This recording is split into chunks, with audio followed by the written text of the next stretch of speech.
Good morning guys, welcome back to my channel. Yes, that's the mighty Mount Apu. Ay, ang laki pero ang liit. So today yan, babalik na naman ako dito sa lote. Yan, ito yung lote. Yan, oh, yan, sibuyasan. Yan. So ngayon ay tatanim ako ng look at this. Ayan, ito yung itatanim ko ngayon. So this is coffee. Seedling ng coffee. Yan, seedling po yan ng coffee. Wait. Huwag kang matikalbong. So seedling po yan ng coffee. Ito ay Arabica Catimor ang variety nito. So I'm gonna be planting mga 30 of this perimeter, no, sa perimeter ng lote. So tapos na yung nagbubutas na ako, nagbabangag na ako dito. Yan, may mga butas na yan, lupa na yan. May mga hukay na ako, naghuhukay na nagbubutas. And so I'm gonna be planting 30 of this. Today is March 10, 2024. So ito yung araw na magtatanim ako.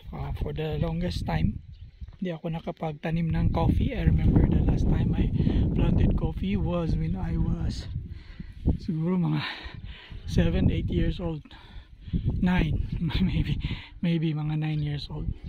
So yan, now I'm 52.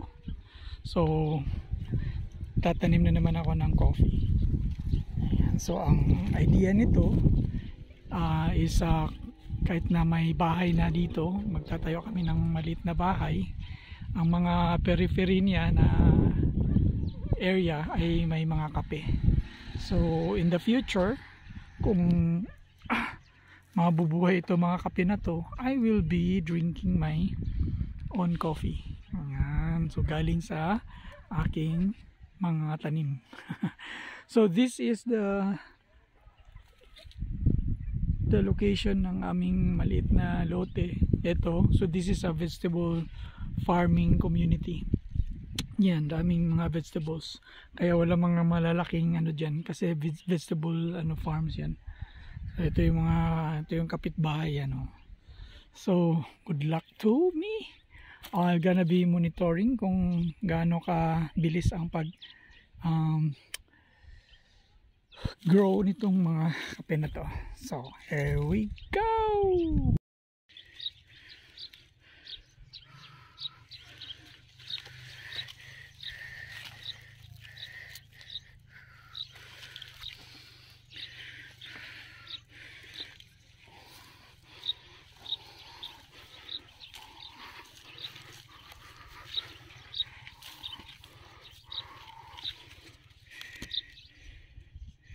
Ayan. So diligan diligan natin ang paligid para basa. Ayan. Okay.